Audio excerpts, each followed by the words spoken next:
Ingagi nung hongni matam kuina sangna liduna thamlaklaga nonggi mapai kayana ngasidi haithaduna suri.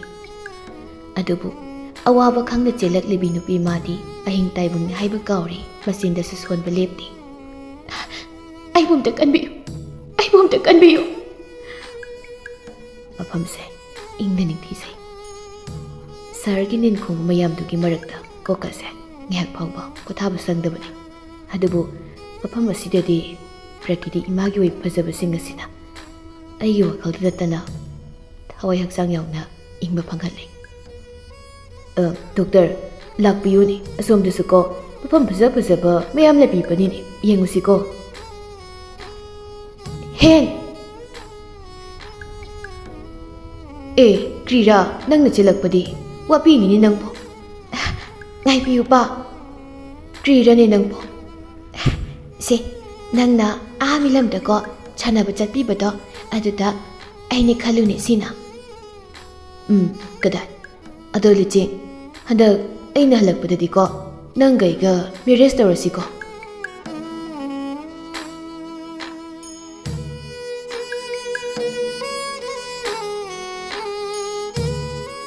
Punsigi awa nungai kayada khusamnaduna chatminasi hairamba nattabra aduga hausikna karigi mirairiba tasengna thamoiduna mirairabra. Sir Doctor ai wa ama hangbigi ko khumbiyo ba.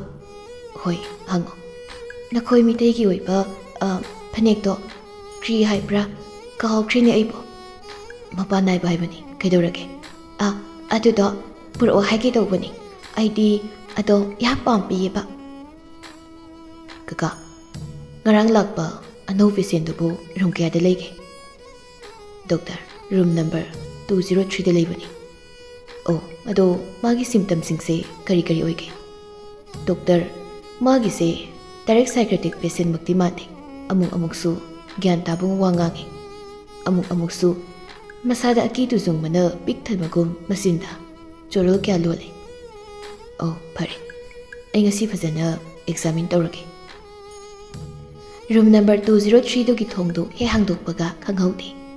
Sir Doctor yai thoi wala ngangda mangda tasindu leiribi mabu mitluda pirang ihongna muna yengduna leikri.